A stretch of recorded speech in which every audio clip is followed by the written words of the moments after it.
Paz, igreja, tudo bem com vocês? Graças a Deus, Deus é bom e a sua misericórdia ela dura para todos sempre. E nós estamos aqui para estar transmitindo via online através desse vídeo a lição da classe. A lição ela se encontra, ela é baseada aqui nessa revista, O Caminho da Verdade, e o texto é a preservação da mensagem, lição de número 14. E nós entendemos que o texto áureo ele se encontra em Isaías 40, verso 8. Seca-se a erva, cai a flor, mas a palavra do nosso Deus ela permanece para todo sempre.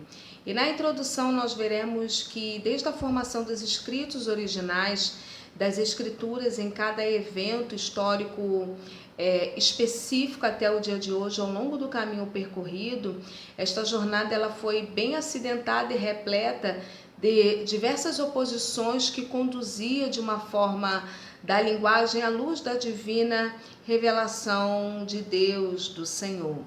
E vamos estudar a preservação dessa mensagem da preservação como um todo, através da formação do cânon do Velho Testamento e estudar também os passos desta jornada na esperança de que, ao fazê-lo, nós nos tornemos cartas vivas, como diz o apóstolo Paulo, Vós sois a carta escrita, lida e conhecida por todos os homens, escrita não com letras de tinta, mas com o Espírito do Deus vivo. Então, ele é dividido, o primeiro tópico, ele é dividido em vários outros tópicos. E aqui no tópico da lição, há uma necessidade da preservação, e ele vai subdividir em vários outros subtópicos, em que o primeiro subtópico ele vai ter por título Eu escreverei. Isso está em Êxodo capítulo 34, verso 1.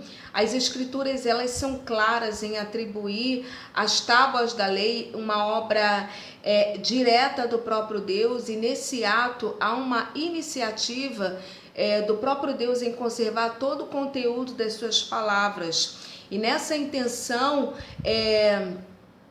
um evento isolado, não temos a manifestação de uma iniciativa do próprio Deus, visto que ele vai levantar vários profetas como Isaías, Jeremias, Abacuque e Ezequiel, e para preservar também aquilo em que o Novo Testamento, os evangelhos e as epístolas irão reafirmar tudo aquilo que os profetas do Antigo Testamento eles relataram.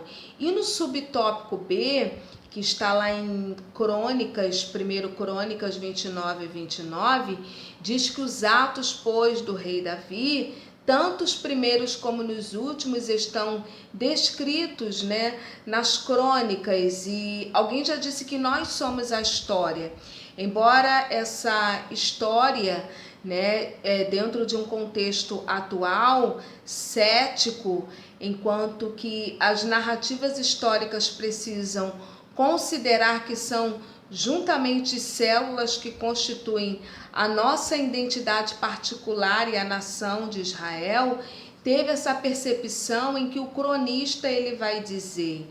Entendemos que o tópico também, o subtópico B, ele vai relatar em Lamentações, capítulo 3, 21. Quero trazer à memória tudo aquilo que me traz esperança. Então, o profeta, ele quer trazer, ele quer relembrar os feitos do Senhor na antiguidade. É como um casal de namorados, que quer trazer tudo aquilo que eles reviveram no seu relacionamento dentro de um ponto de vista emotivo, emocional. O casal de namorados ele tem lembranças que vão ilustrar os seus encontros amorosos, as cartas, uma flor, e assim entendemos que o nosso próprio Deus ele vai promover registros poéticos com a finalidade de que essas experiências sejam relembradas, onde Salmo 77, 11, o salmista ele vai relembrar, ele vai recordar os feitos do Senhor, porque o salmista vai dizer: porque lembro-me das suas maravilhas. E por último, em Mateus 26:56, diz que tudo isso aconteceu para que se cumprisse tudo aquilo que os profetas do Antigo Testamento, eles disseram. Deuteronômio 18:22 é assim que nós vemos, e Jesus especialmente em Mateus. Muito bem, nesse segundo tópico da nossa lição da revista, que tem por título um livro ou uma biblioteca, diríamos em termos humanos, que a Bíblia ela é uma biblioteca de 66 livros escritos durante um período de 1.500 anos, sendo que 39 livros do Antigo Testamento apareceram ao longo de 1000 anos, entre 1400 e 400 anos antes de Cristo. Todavia, nós podemos afirmar que, em termos divinos, a Bíblia ela é muito mais do que a antologia. Ela é um livro no qual todas as partes dela são coerentes. E no tópico 3 da revista, fala sobre a formação desse cânon no Antigo Testamento. Então, portanto, nesse tópico, nós iremos entender a questão de como chegaram esses livros a ser o livro. É definida a teologia como a formação do cânon. E a palavra cânon, ela significa régua, medida, padrão, é um termo técnico para designar a lista dos 66 livros originalmente aceita como palavra de Deus, escritos, né? São livros da Bíblia que deram a medida e preenchendo todos os requisitos usados pelo homem sob a direção do Espírito Santo. Isto é, eles foram considerados originais, inspirados como regra de fé. E dentre isso também podemos entender que as diferenças, né, entre os cânones judeu católico e evangélico é ortodoxo.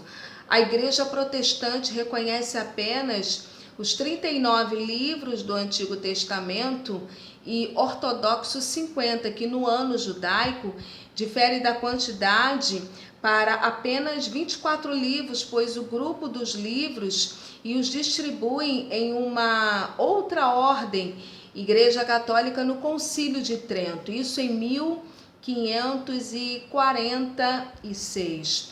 Como reação à reforma, acrescentou indevidamente os livros que são conhecidos apócrifos. Dentre eles eu vou citar apenas alguns: Judite, Tobias, Macabeus, Sabedorias de Salomão e em vários outros. Então, no subtópico B, vemos que são registrados, né, as constantes iniciativas da preservação do texto dentro do próprio contexto bíblico. Todavia, a primeira referência de um livro ocorre no tempo de Josias, onde, segundo Reis 22, 23, os capítulos onde o próprio rei ele vai restaurar a casa do Senhor e lá é encontrado o livro da lei. Isso no ano de 621 anos antes de Cristo. Então, nesse período marcante da história, nós vemos que Esdras e Neemias, né, por volta do século V antes de Cristo, foi lido a palavra do Senhor diante de todo o povo, eles estavam em pé. Naquele momento, naquele período, o que eles leram certamente, a primeira parte dos escritos, né, bíblicos, que vai desde o Gênesis até o livro do Deuteronômio, ou seja, os 5 primeiros livros de Moisés, e nessa divisão ela foi aceita como canônica.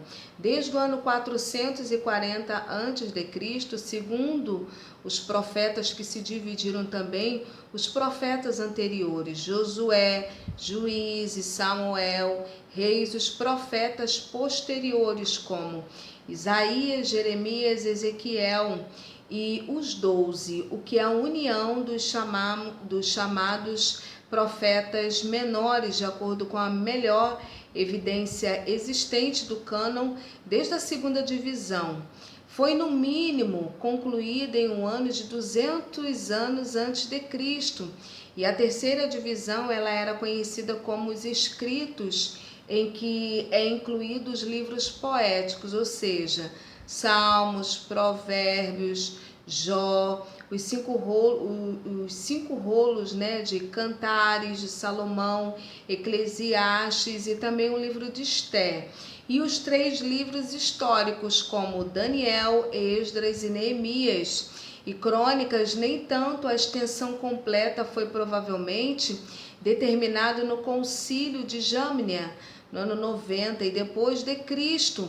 Contudo, o testemunho mais importante acerca do cânon do Antigo Testamento, como divinamente inspirado, encontra-se no fato de que ele foi confirmado pelo Senhor Jesus. Então, concluímos que temos caminhado na compreensão de que o próprio Deus ele esteve não só comprometido não só com a inspiração, mas também com a preservação de toda a escritura palavra, toda a escritura da sua palavra. Nesse processo, ele vai permitir ter todo um registro histórico nacional e compreender o papel das profecias do plano de Deus. No entanto, a forma final hoje é que nós temos acesso à conclusão de um trabalho gradual, coletivo, e temos da consciência da igreja totalmente dirigido pelo Espírito Santo. Então, seca-se a erva, cai a flor, mas a palavra do nosso Deus, ela permanece para todo sempre. Deus, ele vela pela palavra dele para cumprir. Amém? Deus vos abençoe. Se tiver alguma pergunta, deixa aqui abaixo, tá bom? Paz.